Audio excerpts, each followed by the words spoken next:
I would ask Colonel Bana as to how the rightful expectations can be really hardwired into the DNA of every aspiring engineer, and how can we take it forward from this academic session itself?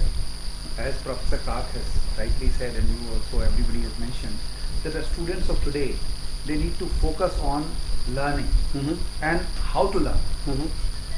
Because the way things are changing very fast, they need to develop that innate sense of learning, finding the right source for learning and becoming more sincere. Because what I tell when I interview people at various levels, I say, if you are sincere, nothing else is needed. So how can we measure the sincerity? How can we run a kind of a campaign where we can find out the sincerity index, the commitment index right here? Are they coming for the wrong reasons or are they coming for the right reasons? Can we do something on the 10 lakh aspiring engineering graduates who are entering into the system this year? Okay. If you have to measure the sincerity index, right? Those who are going to enter the industry today, let them do a self-check, right? How much self-driven they are.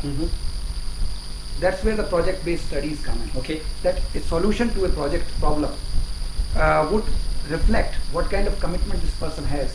The sincerity would reflect in forward mode driving. When a person is able to perceive, because he has to be creative, he has to be imaginative. So probably you are signaling to the thematic aptitude test which goes on in the armed forces that how will you deal in a situation? Something similar. Sir, yeah. Sir. So that it comes out that how much self, after all, nobody is going to supervise you 24 hours. Sir. It is your own self. So in that case, would you like to give us some 5 TAT questionnaire which we can run through the vast pool of this lakhs of engineering talent pool and come up with a sincerity index? So certainly we can have a that's great. That's great. I would move on to Sorry for interrupting. Yeah. No, I think We want to tell many of these engineering students are first generation learners. Don't forget Yes. that. Okay. The parents have never They been to have college. Absolutely. They have no understanding of what engineering is. They have no understanding of what quality education is. They have no understanding of what engineers can do. They have no understanding how engineers can change their and the world's quality of life. What we have done at our universities, we started talking in terms of an orientation program, Okay. which tells you, look, what engineers have done all over the world, what engineers have done in India, what engineers can do for changing India, and most important of all, how you can become a good engineer. Okay. This orientation program, I have forced every college to run. Initially we said run it for 6 days, and in that I can give you that whole CD, in which what we have said is that look what is happening globally, look what is happening at various particular instructions. There is a beautiful thing that Dipankar said. He had come to this thing from IIT Bombay. He said this country has 1/5 the world's population, and why is it that we don't have the same proportionate innovation factor in this thing, in products, in services, in systems, in technology? So what we need to understand is that where is the gap in creating that kind of the expectation should not be in terms of the package. The expectation should be in being able to create that innovative. So it's a large pre-engineering kind of an orientation before a student actually takes up the real engineering courses. So an orientation program for whatever, for the love of it or not the love for it, because that's a much prior stage for it. I will come to Adi on that how to measure that love for the question is the pre-engineering orientation program which Professor Kak is hinting towards, and probably a kind of a TAT kind of a test which helps assess and quantify, and for the policymakers at large, that how to quantize the expectation levels, and so that the academic programs, it might be a feedback loop to the academicians at large. Just one more thing. I want to bring in one very important thing. What is the value addition intellectually, academically, quantitatively and qualitatively by any institution to a student that enters its premises? Can we try to talk in terms of that measurable index? Can we try to understand what value addition is done? A to B principle rather than So C. that would probably require a Yes. baseline study. Yeah, Like that the is why student I has say- come today. So what kind of a baseline study can MTU do this We are academic doing year? it. Okay. We're doing it. Any What good I- accredited colleges, if you have ACBSC, etc., you have to do it. You have to have a What learning I'm- outcome measurement, What I'm which we trying also to do. talk in terms of, I am not, I respect what is being done by ABET, that it is the output-based I education. love a bit on that. But I am trying to say that in India, what we need to do is we need to do process-based accreditation. Okay. I'm going to talk about it and I'm going to write about it. Process-based. Why process-based?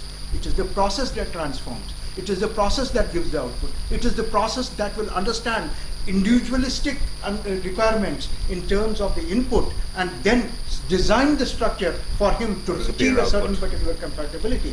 This capability is what we need to define in terms of what is the competence level of an engineer, what is the competence level of a doctor, what is the competence level of a biotechnologist, what is the competence levels of an agricultural engineer or whatever. So how soon we will be having that kind of a framework ready and that can be public? It will take me about an year's time. Yes. Okay. Yeah. Okay. That's So wonderful. that's quite hopeful.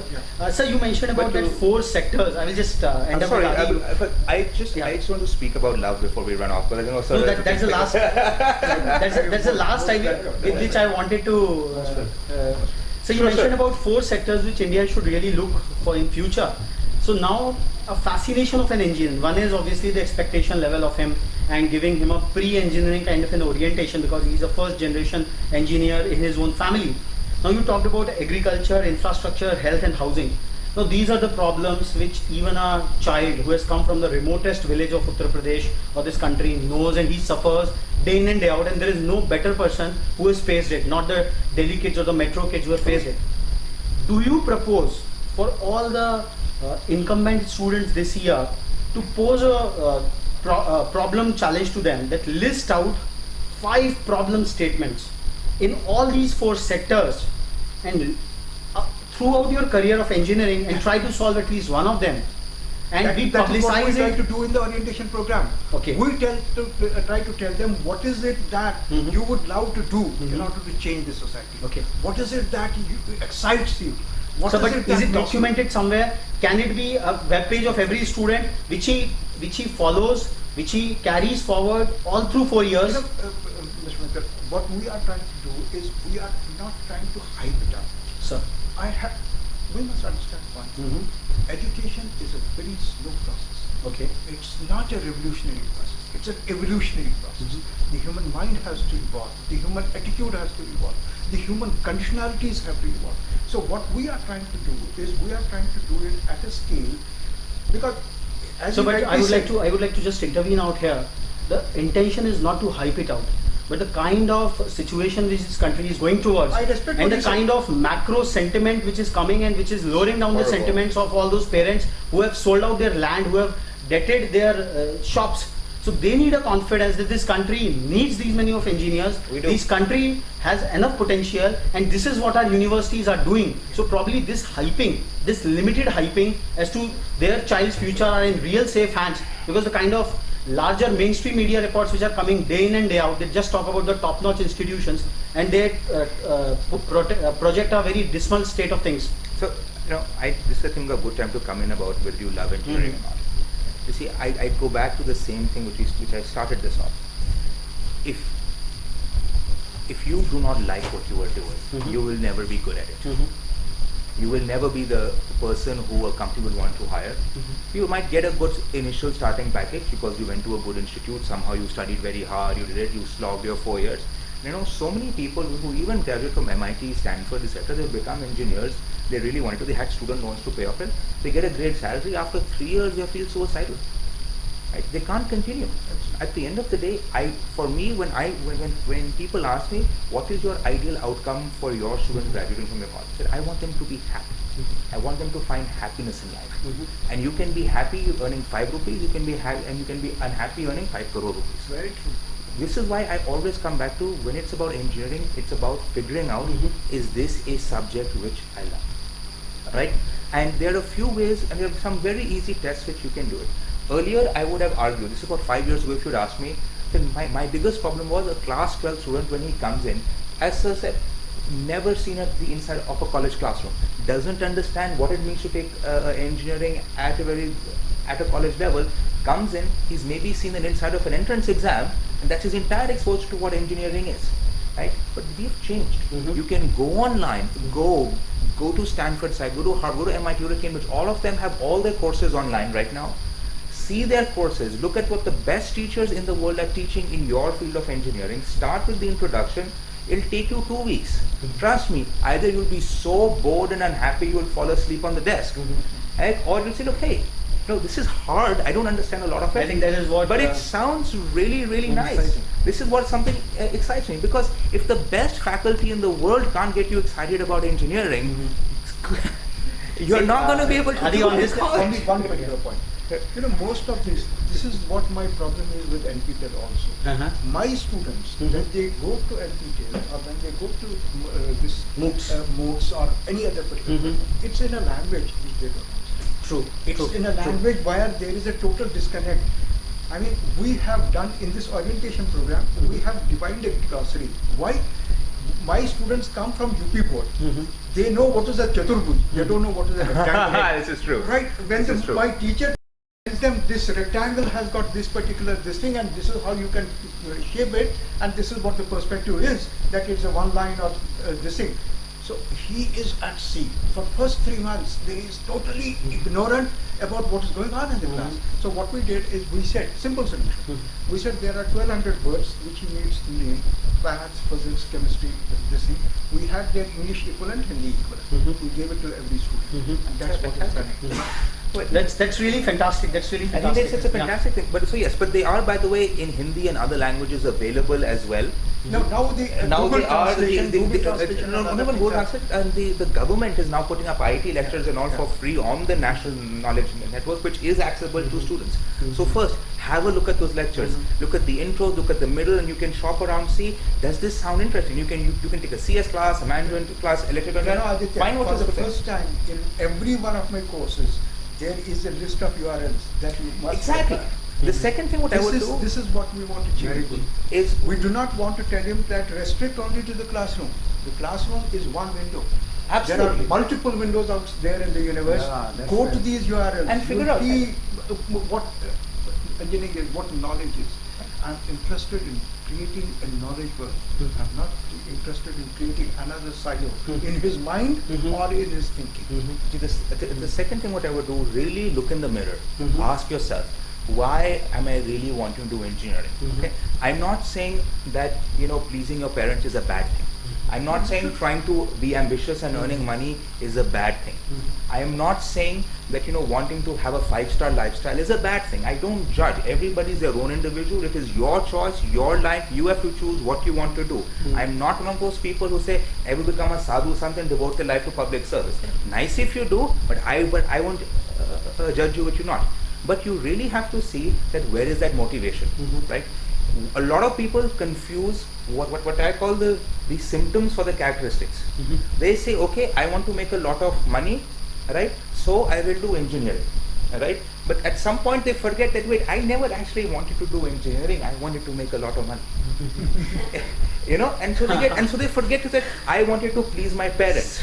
It's not that I want to do engineering, I wanted to please my parents, right? So really dissect what is your motivation, what is driving you, because if you can find the thing that connects the thing that is driving you to something that you will do as a profession for the rest of your life. There's not only one way to earn money or have respect in society or make your parents happy with you. You've selected one engineering. First dissect all that. Does engineering still stand as your only option? Or if I offered you, look, if you took this other course and you made the same amount of money, would you happily go to that course? Now, And if the people are doing answer that. is yes, I think Students are Aditya doing can that. be a great moderator for the MTU orientation programs, where he will check out the real love of learning for No, but this is all his right. students. So if you're saying, okay, you know what, if you say that you do this other field and you learn lots of money, say, okay, I'll go and try that. I think that's the first symptom you realize that, okay, maybe you're not really interested in engineering, there is some other underlying symptom. So check out what's there, see what engineering actually is. It's available online, see what things are going on. Second, really find out your intrinsic motivations on what you really want to do in life. But third, this is one thing which I tell all students everywhere. You will not, again, it's skills, attitudes and behavior. Okay? Your college at the most part can give you a lot of skills and they can help with your attitude and behavior. Attitude and behavior is up to you. Okay? Just because your college is the best college in the world and they're able to teach you some amazing skills will not make you successful in industry without attitude and behavior. Today, most companies rather hire a person on attitude and behavior because they say, you know what, I'll teach him the skills. That is required for the job, because anyway what he learned earlier is rubbish. I was just interviewing, I will ask Colonel Bana because he has a military background and how skills and attitude of discipline and punctuality. In fact, we guys in the civil sector, we tend to a bit taken for granted for the time factor and all. So is skills and attitude and behavior can be indoctrinated? What's your view on this? No, certainly, as he rightly said, the skills the institutions can impart, but even attitude and behavior, in a definite time frame, if you have right kind of coaches and environment, can come in, and that's where I feel that the faculty can play a very important Absolutely. role. And for that to happen, faculty themselves should have been groomed accordingly, because I find a lot of faculty members also deficient as far as these skills of attitude and behavior or presentation, intercommunication. So apart from your fantastic innovations in this, what's your take on Colonel Bana's thing, how to take on the faculty head on and bring about this transformation? When you have an inspiring person, I think that takes care of itself. That's nice of you. But it is a huge. We have 16,000 faculty members. Uh-huh. MTU collection has a 16,000 faculty members. Okay. Now, how do I get them into a format that they understand what teaching is, that they understand what modern pedagogy is, that they understand what can transform a dull classroom into a passionate learning environment, that they are able to make every student into a rational human being with the attitude that he wants to excel in life, that he wants to be happy in life, that his happiness is not only his, but it has to be global happiness. That is Absolutely. his particular understanding of the environment is not only for today, but it is for the generations to come. These are the attitudinal things that we have to try to get our faculty. So I think for the students at large, it is very important to meet some of the faculty members at this college they are going into, interact with them, test their passion for learning and teaching, and that's where the real test of an institution would lie. Absolutely. And just make sure, look, we want every institution puts up its best foot, best celebrity faculty forward. One of our things which we have tried to put, the more senior the faculty, the more introductory course you have to teach. Okay. Because the person who has the maximum knowledge should be the first person an introductory student should meet, because that will only gain them the passion for the learning. So make sure that the faculty you're meeting are the actual faculty who you will be studying with for the next couple of years, and not that you met some very nice faculty member, but guess what, you'll see his face fourth year, or maybe for when you're doing your PhD studies. I think we had a fantastic interaction, the fantastic inaugural edition of this Why Engineering series of Engineering Watch interactions. We had Adi, who has been propounding the cause of you should do what you love for, but while that love is being generated, while that ecosystem generates in a country, Professor Kark is working wholeheartedly to develop that love once the marriage has happened within branch of engineering by his fantastic orientation Very well programs. put, yeah. A lot of innovations he is trying to make, and the kind of interdisciplinary engineering, sectoral specific engineering which he mentioned about. And Colonel Bana very aptly he talked about setting the right expectations with a military precision, and the attitude and behavior can also be transformed with the rightful coaches, where faculty have a greater role to play. I think we had a fantastic interaction, and the questions which were given to us by all our viewers earlier, I think they have been addressed in the light of this conversation. The viewers were largely concerned about which branch of engineering and what rating to go for and all that stuff. So I think a new paradigm of selecting an engineering